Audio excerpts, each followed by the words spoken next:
What's up, fam? Mr. Richard here. This is I'm So Beastly episode 15, I think. I don't know, something like that. Usually, I give a nice little rundown in the beginning, but instead today we're just gonna jump right into the nice meat and potatoes. Medium rare, so juicy. Today is about CE5. And if you don't know what that is, it is Close Encounters of the Fifth Kind. Now, I believe that I don't listen back to my podcast. Not really. I mean, sometimes I do, but I don't, you know. But anyway, and I don't plan them. Um, so maybe I've touched on this, maybe I've talked about it. I don't think I've gone in depth about it. Not entirely. So this episode is getting into it. Okay. Basically, what CE5 is, it is something that came to me through my friend Nick. And and it has to do with ETs, with extraterrestrials. So he brought it to me coming up on 3 years now. Wow. Wow. Is it 3 years? Is it four? I think it's 3 years. Yes, I think we're coming up on 3 years. Um, got my nice tea, kiwi and lemon. Very good, very hot right now. But anyway, I think it's 3, maybe 4 years ago. He came to me with this idea. He said, you know what? He said, I've got this thing, CE5, sounds interesting. And I said, okay, what's that? So he tells me basically you can send thoughts out to the universe and telepathically communicate with ETs. This is essentially what CE5 is. So um, we're connecting to the ETs mind to mind. And I said, okay, okay, you've got my attention. I mean, I know ETs exist. I've seen them. I've seen crafts before. I've seen multiple crafts actually. Um, so I think at that point I think I had 6 different encounters. 4 or 6 depending, because one thing I saw could have been 3 ships, but it could have also just been one. The way it was moving and the way that they were, I guess, organized. Um, but it was 3 lights moving very rigidly, boom, boom, in immediate stops, and then just shoot like I don't know why I did that, so it didn't explode. It just shot off. Right, so that was one of them.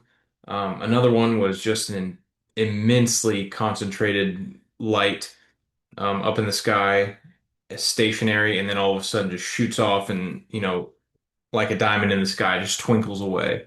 Right, so it disappears. It goes into like hyperspeed or something. Super impressive. But that was the first one I saw. Then I saw the other ones in my backyard at night, and that was really cool.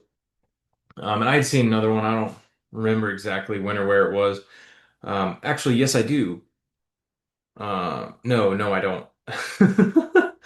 But anyway, so I had seen a few before, so I knew they existed, right? I'd never had any doubt in my mind. I mean, mathematically speaking, with the amount of planets there are out there, the amount of stars, the amount of planets, it's mathematically impossible for us to be the only inhabited intelligent life forms in the universe. It's just not it's not very it's not very plausible. It just doesn't make any sense. I mean, it's possible. I need to start talking a little slower. I'm talking so fast. We'll talk normal again. Um, so it is possible that we are the only ones, but it's not very likely. It's more likely that there is intelligent life out there. And it's anyway, yes. So I had seen them. I knew they existed. He had actually not seen them at this point. And he was skeptical about them existing, whereas I was skeptical when I heard it for the first time about CE5. I was like, there's no way we can communicate with them. And mind you, this is before I had done anything with my shoulder.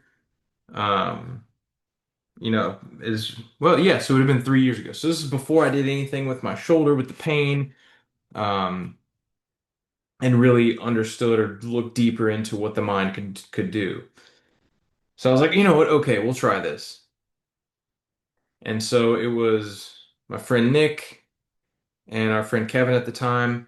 The three of us went out to a lake and we were out there and we put on some frequency tunes and started meditating, got in the zone and really tried to do this and call them in. So what we did and what is basically told, at least in the beginning, when you're starting out, and it is exhausting. It's like working out for the first time, except it's your mind, but your whole body's exhausted. You're just depleted when you do this. Or at least when you do it for as long as we did. So essentially, you get into a meditative state. You get into this the universal frequency, and you'll know when you're there. Like it's just a feel. You can just feel it. I really can't explain it unless like you. But you'll know when you're there, right? So you get on the universal frequency and you start to vector them in. So you send out, like, you start big and you come in small, essentially funnel them in. So you'll start with, like, let's say a top view image of the Milky Way, right? And we know roughly what it looks like, you know. And we looked up, so we looked up where our solar system is in the Milky Way. So then you kind of, you focus on the Milky Way and you're like, okay, this is it. And then you start to zoom in on um, where our solar system is in that area. And so you zoom in and kind of get like an overall view of it. And then you start to zoom in. You zoom in on Earth, and I'm going through this quickly. It's not done this quickly. I mean, this was a time. This was a process. This took a good amount of time to do this whole thing to get fully zoned in and focused. Because I mean, like you're seeing it out far, and especially at the time we had no clue how it worked or if it would work. And I was still very skeptical, but I was like, you know what? I've seen them. I know they exist. So why isn't this possible? Why couldn't this be possible? Right. So, and having the belief that it can happen is a big part of it actually happening, right? That vibration, that frequency that you're sending out, the actual belief or the knowing that it's going to happen, is a huge part. Golly, I love hot tea. I just love it so much. I'm fasting right now, by the way. It's I decided to do Wednesday fasts or fast Wednesdays. So every Wednesday from now on, I'm going to fast, kind of reset the body, the mind, the soul, all that jazz, once a week, at least once a week. Just reset it. And yes, I'm doing a black coffee and tea fast, black coffee, hot tea and water, um, mainly to fend off the headaches, potentially the headaches. So I'm still doing like, 0 to 10 calorie essentially, like really low calorie. But the fast, but I'm not eating food for the day. Basically 36 hours. I'll eat dinner on Tuesday and then fast all day Wednesday. And then we get to Wednesday morning, check that Thursday morning, and we'll have some fruit or something. And maybe we'll keep it going, honestly. Maybe who knows? We'll see. We'll see tomorrow. We'll see on Thursdays how it goes. I don't know. But we'll get at least 36 hours in. All right. But anyway, yeah, I'm fasting. Fast Wednesday is gonna make that start making that a thing. So, hashtag Fast Wednesdays. Um, where was I going with that? Ah, yes. So, I mean, super irrelevant. I was just thinking about it, I guess. But so anyway, so we vector them in, and now we're in our solar system. We're at Earth. And then then you vector them in, you funnel them into your country, right? And then you go down to your state and your city, and then more specifically where you are. So you're sending out this transmission, this message of where you are, like exactly. I don't know the exact coordinates. If you knew the coordinates, you could tell them, right? Me specifically, I would vector them in to my location, and then I would send out my Earth address, right? Because I don't know the exact coordinates. I think that, I mean, that could probably help a lot more if you had more direct navigational wisdom. I just don't have it. Not at this point. I haven't started to. learn myself in it. I don't have it yet, but maybe eventually. Maybe we will have it soon, Wiggles glasses. So anyway, yes. So you vector them into where you are, and I would tell my name, I would tell my phone number, you never know, my address. And I mean, gosh, we did this with the frequency tunes plan, curated by Dr. Stephen Greer. Huge shout out to him. He's the dude. Um, so we would play these tunes, have them going, and they would help us get on the frequency. And man, we did this the first time. We did this for like 3 hours. For like 3 hours, we did this, and we didn't see anything. So Kevin and Nick go inside, and I'm still out there for a little bit longer, like 5 more minutes, and I see something shoot by, and I'm like, all right, interesting. And it was like this brown gold kind of translucent light of sorts. Definitely like it was there, but it wasn't there. It's almost like it was. I mean, I just couldn't tell. It was going fast, right? But it was definitely there. I was like, all right, or at least now I know it was there. But at the time, I was like, whoa, that's crazy. All right, maybe I saw something. So I go inside. We had to take a break. I mean, it was getting exhausted. Like I said, we had been doing it for, at that point, probably about 3 hours. And it was getting late. And this was in October. So we're coming up on, I mean, we're real close to 3 years. Um, so, ooh, yes, the 3 year anniversary. That's a big one. We're coming up on 3 years. All right. So it was in October. So I mean, it was pretty chilly that night. Like we were bundled up. I mean, it was a good night, a clear night. It was perfect. But we don't see, we hadn't, like, we just needed to take a break. So we went inside, got some water. I told them, I was like, you know what? I think I saw something. And they're like, okay, we'll see. So then after, 15, 20 minutes, whatever it was, we went back outside. We sat down and I mean, it was probably 5 minutes later I mean, this is 3 years ago. Maybe it was a little longer, but it felt like, I'm thinking 5 minutes later, we look up and we see this fat daddy had to be interdimensional because it wasn't fully physical. It definitely wasn't fully in the 3D. All right. It was definitely part of it was, 5D, 6D, 7D, whatever. More than likely 5D. I don't know about the sixth dimension, seventh dimension. I know seventh dimension is where Yeshua and some other ascended masters chill in this beautiful land of theirs. I can't think of the exact name, but they're chilling in the seventh dimension. Epic. But anyway, so we see this ship and it had um basically, it was made up of a bunch of different hexagons of light of that same brownish, translucent light that I saw in the ship previously. And I mean, it was moving. It was probably 300 feet above us, maybe one. It was like 1 yard over, probably 300 feet above us. Maybe it could have been lower. I mean, huge, and it was covered in the fog, and but you could see the lights, and there was like there were some of the colors, like the bright colors, kind of almost lining the windows. Maybe I guess you could call them windows. But all the hexagons were connected, and that's what I saw. And at this lake, it was just going smooth as can be, flat line across the lake, and then gone. I mean, and it was probably a solid 30 seconds or so.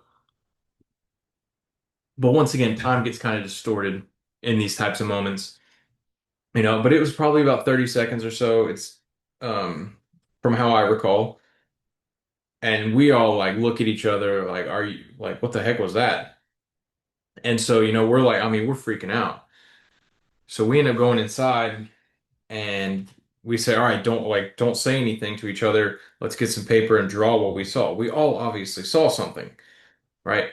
And so we all got paper, we all drew what we saw, and when we showed each other, it was all basically the same exact thing. We all had hexagon shapes, we all had them connected, slight variations based on where we were seated, and obviously how our mind perceived it, because perception is reality.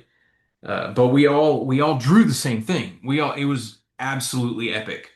right? And this, I mean, this was the most one of the biggest moments in my entire life. It changed my entire trajectory from a spiritual standpoint, right? I before this moment, I did not believe in a higher power, right? I was questioning it. I didn't discredit it, but I didn't believe in it. And at this point is when I was like, you know what? All right, there's definitely something there because I was like, okay, if our minds can do this, what else can they do? And so I started doing research, and this kind of pivoted me to, see that higher power, to really feel the existence of it. To what extent, I don't know, right? I'm still, I have a better idea now. It's been 3 years, but at the time, it just really got me into wanting to know more. Baby, that tea is so nice. Yes. So from this moment, it really kickstarted the journey. It got me way more into meditation. It got me way more into doing research and trying to understand about the universe and, what we were capable of, what's out there, I mean, now I'm like, I've gotten so far to the point where I used to never read. I got into reading, and now I'm basically obsessed with reading nonfiction books. Granted, I'm reading them slower because they're more dense. However, I used to never even want to read, and now all I can think about is reading this nonfiction books, right? I'm starting to learn Greek so I can do these ancient translations. Um, my plan is to learn Greek and find my own um, unchanged translation of the Codex Sinaiticus and the original, well, copies of the original papyra of the old Greek New Testament, the original Greek New Testament. So basically from the source and, you know, translate it myself, do it myself. So that's the project we're on now. None of this would have happened if I had not, encountered this craft 3 years ago and gone on this path that we are on now. But let's take it back to 3 years ago, okay, to that night. So we see this and we're like, oh, let's do this every night. Let's do this every night. But I mean, we're exhausted. So we actually couldn't, like, we didn't have the mental capacity at the time. I mean, we were noobs, right? We were noobs to this whole process. It is a process. It's just like working out. You have to build up that muscle. And we went balls to the wall super fast. Okay, we went from like never lifting a day in our lives to bench pressing 225 15 times in a row. Right? Like, I mean, we were like boom, right away, like right away. And there's like I mean, we were exhausted. I think we might have taken off 2 weeks before we even attempted it again because we just mentally couldn't bring ourselves to do it. And so then it started to be, so then we tried to make a point to meet and do it. Like, I mean, we would hang out obviously more than this, but we made a point to try to do it once a week. Nick and I did. Um, and so we would do it, try to do it like every weekend or one weeknight, basically, and do it essentially. And we would come, I mean, sometimes in the beginning we wouldn't see things, but we still, I mean, obviously we'd keep on doing it because we knew that it worked. It had worked to like, I mean, it was insane how successful we were on our first time. And it could have been beginner's luck, but I can tell you 3 years down the line, it was not at all beginner's luck, right? So we would do it once a week because that's all we could muster. We didn't have the mental endurance at that time, the spiritual endurance at that time to do it more than once a week, So it was tough. It was good work. We were growing. We were getting mentally stronger. We were doing, getting gaining that endurance so we could do it more times. So, eventually we would do it twice a week and then 3 times a week. I mean, we would do it on our own and we would see, I mean, there would be times like we'd see a few crafts here and there, a few flyers, right? And basically look like um, stars in the sky. But they'd be so few and far between in the beginning relative to what it is now. Um, and then we'd see some, some of them that would like flash at us. Like, okay, like the old school camera way back in the day where they held up the flash and then like a huge, I mean, shoot, huge flash would go. We'd see some of those.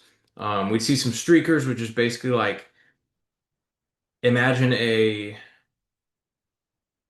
imagine you have an expo marker and you draw it across the sky and it just shows up in vivid color and then the tail it just disappears as it goes. But you see it. I mean, it's there, right? So then we'd see those in like blue and we'd see some in green.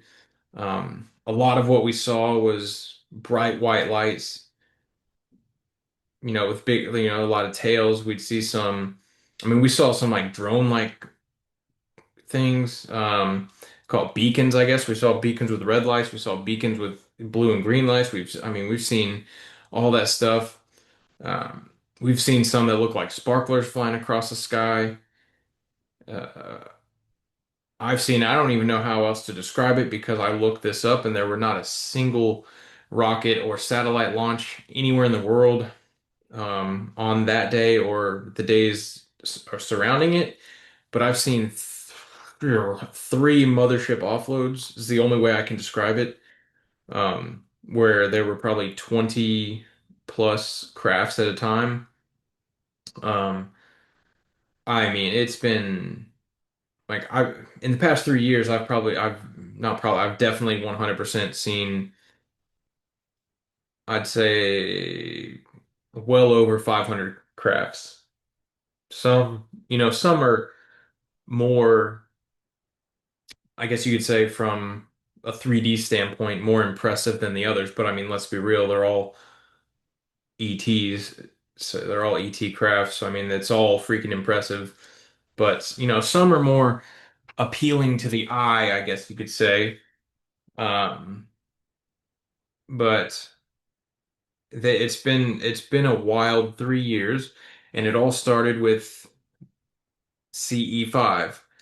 And CE5 changed my life. I don't care what anybody says. I don't care how they view this. I don't care what they think of me saying this. CE5 changed my life, and I know that it works. I've seen what I've seen. It's been actually unreal. And I think if you go into it and give it a real chance, maybe the first time, I mean, every person we've showed, typically on the first time, we'll see stuff with them, right? But I mean, give it a real chance, okay? And truly know or believe that you will see something, that it does work. That makes a difference. And also, they do not like alcohol, so if you do plan to do it sober, refrain from alcohol. But now we've gotten to the point where, I mean, I'll walk out. There's been days when I've walked outside and, seen five in a 10-minute span of a different variety. It's I've seen certain ones like shoot straight up. I've seen some shoot straight down. Um, I've seen some. Nick and I were at the beach one time, and we were looking sit on a balcony. We were on a balcony looking out, and we saw two stars, and one of them just straight up disappeared. Now, of course, we know that it was an ET craft just chilling there. So like but these things are it's something that I cannot explain to you how much positive energy I felt through all of this. I cannot explain to you how much it changes your perspective on things, because then you really start to, I mean, you're told that these things don't exist, that you can't do certain things. And when you find out you can, you start to wonder, well, okay, what else are we not being told the truth about? What else am I capable of doing? And it really changes the way you look at the world and the way you look at yourself. But that right there is probably the most important aspect. It changes the way you look at yourself, right? You feel different. You don't think of yourself as,